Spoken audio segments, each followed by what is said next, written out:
Well, we adopted a little girl from China Oh. with spina bifida. And how that started was both my parents and my husband's parents were initially against adoption because we had 3 healthy children. Hey everybody, it's Joni B. And Jenny B. And we finally made it.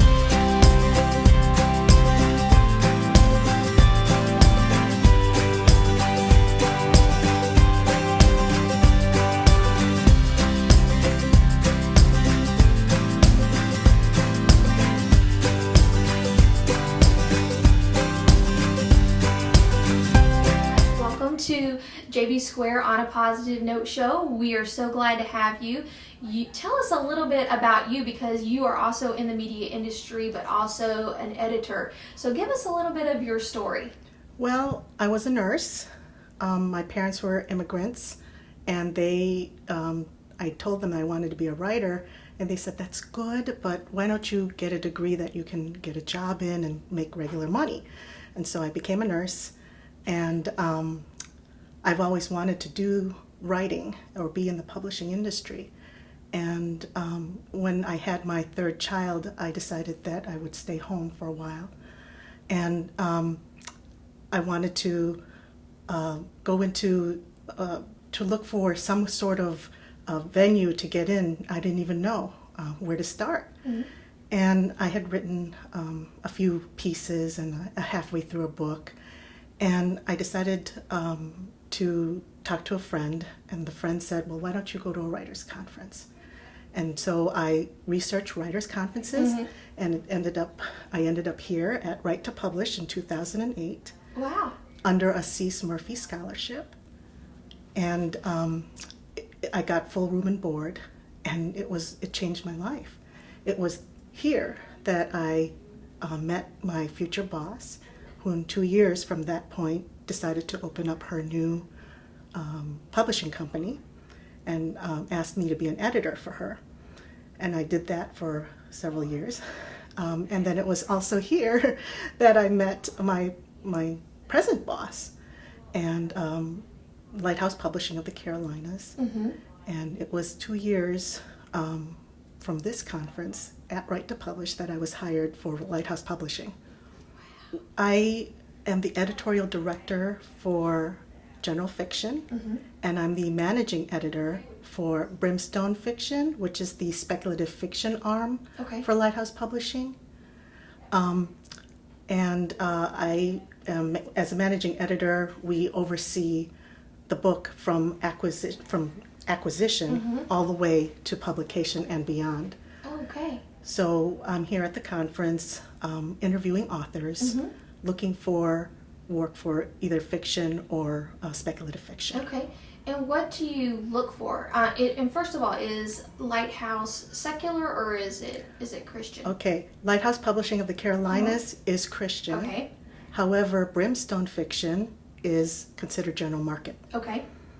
That's something that the writers and listeners and viewers need to hear, because they could be a Christian but wanting to write for a more secular audience. So that's good to know that the difference, so when they approach you. So what is it exactly that you're looking for?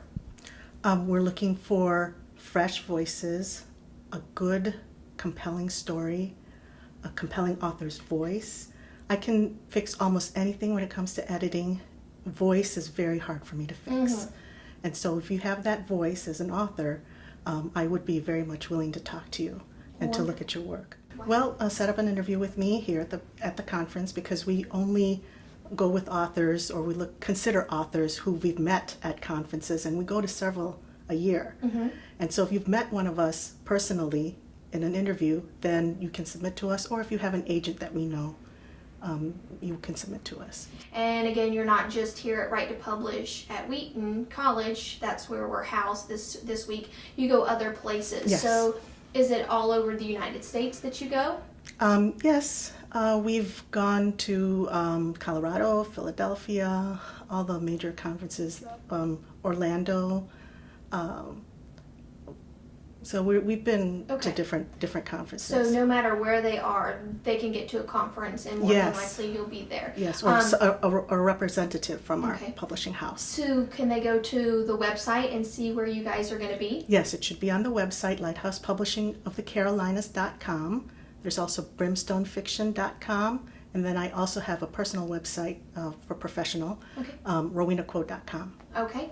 So those are all avenues that you can be contacted. Yes. And I was intrigued when I got your business card because, of course, the front of it's your editorial part, your all the writer stuff. But I flipped it over, and then of course, you see where you're sitting, the media part. And Yes. I know with the way society is going, it is going with technology. I mean, we now have books that we can pull up on our computer. A lot of people are visual. So tell me a little bit. And trust me, I was sitting here watching. I think that it was called Encode.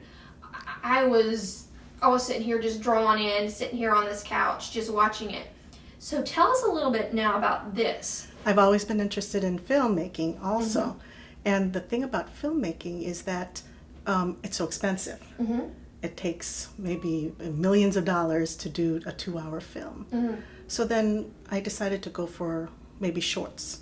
And so I joined the 168 Film Festival, and they have a writer's competition. So I did a screenplay for them, and I made it into the semifinals.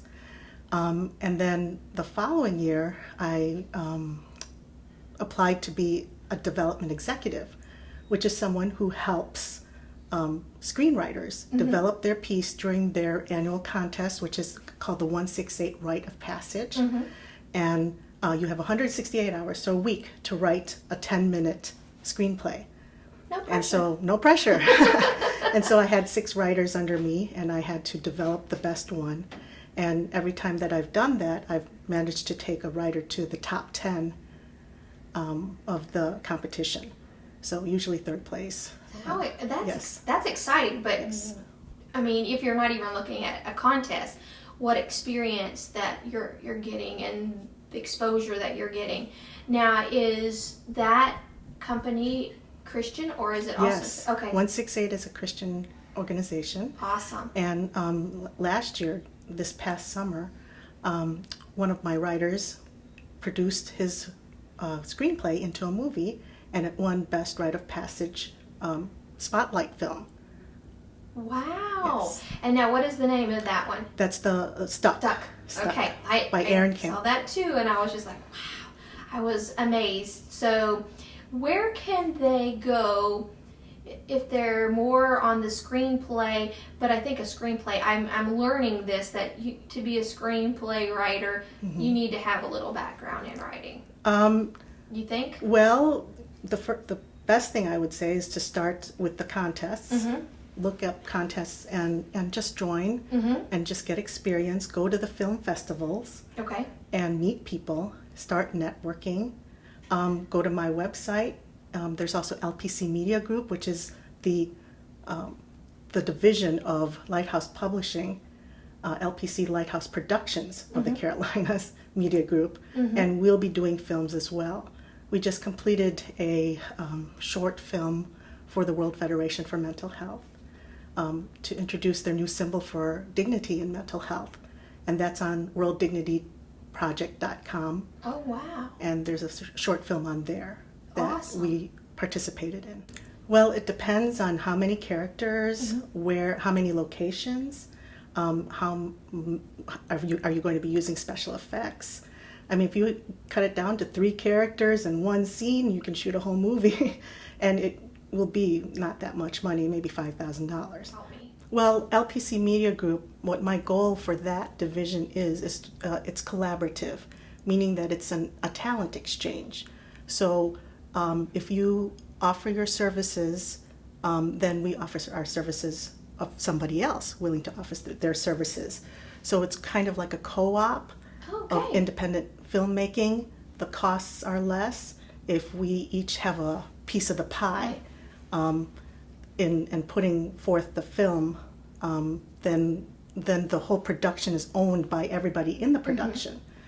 And that way everybody's invested in the marketing and everybody owns a piece of the profits. We have a special focus on our novels and putting those into producing them into movies. And so not all novelists are screenwriters, and not all screenwriters are novelists.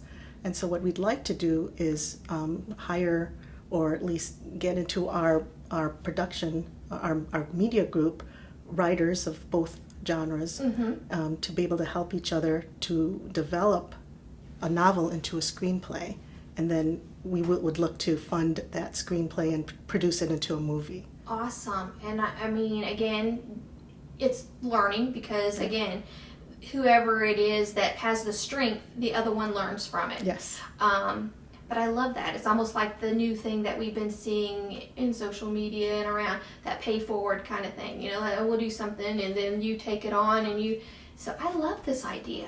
With the publishing, we are a traditional publishing house. So we are royalty paying.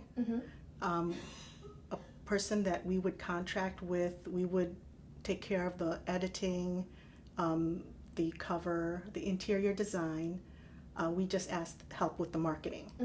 And the author that we like to acquire is someone who's willing to do the radio blogs, the TV blogs, the web blogs, somebody out there willing to do book signings and just sell their brand and sell their books. That's awesome. That's awesome. So, Well, we adopted a little girl from China with spina bifida. And how that started was both my parents and my husband's parents were initially against adoption because we had 3 healthy children. And a missionary from China who was from Seattle, he came to speak at our little small group at our house and told us about Chinese orphans needing surgery. And so we decided to sponsor a set of twins that had been found in a field in just their blankets, and they were twin girls, and you're only allowed 1 child in China, and little girls are not well sought after. We decided to sponsor them for after about 4 months. We said, well, why don't we adopt those 2 little girls? And so we started the process to try to adopt them, and then found out that they matched, because there's a match with adoption agencies. They matched to a different family, and I was heartbroken. And I thought, God, you got me into this, and now what are your plans? But then a month later, we got the match for Evie, who is my little girl. And then I saw a newsletter from that other Harmony House outreach newsletter, and I saw the twins on there with their new family, and they just happened to live 20 minutes away. And so they could have gone anywhere in the world, but they went to a family who had been waiting 5 years and didn't have any children. And so they call me Auntie Ro. So you're still connected. Yes, yes. And they go to our church. So it's just amazing that how God works things in our lives, so that it's almost like it's a win-win situation. Oh yeah. Nobody loses. That's right. And that's awesome. Yes. And so it all spun from a missionary coming and speaking, because you said you already had children. Yes, and we weren't really thinking about adopting. And it's just something that just happened, and God opened all the doors. We didn't even have the funds. But, at every stage that we needed to have some kind of money in, to put in, it was there. Oh, wow.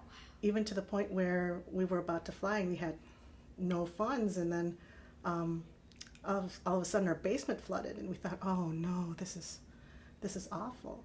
But with the compensation from the insurance, almost to the penny, there was enough for us to repair the basement and then go to China.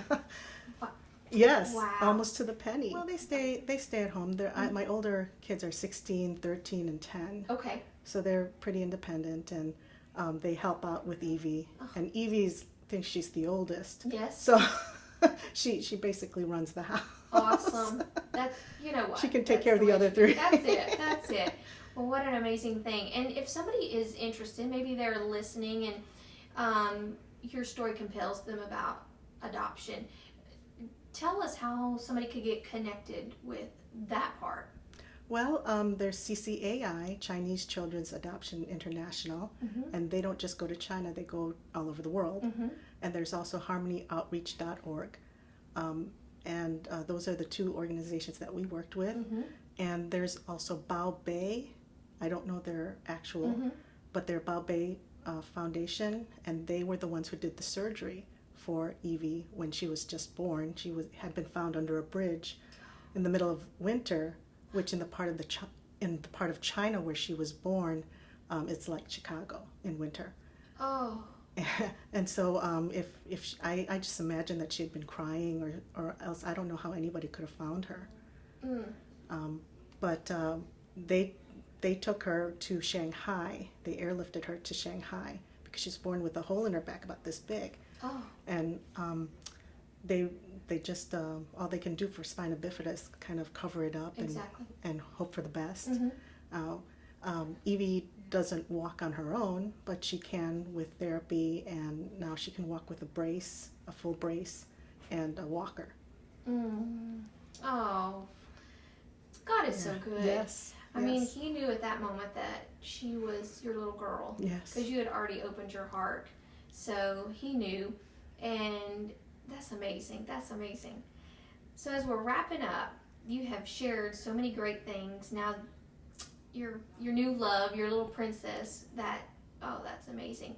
And as we're wrapping up, with all the things that God has brought you through, blessed you with, gifted you with, if you could just describe all of God's goodness in one word, what would it be?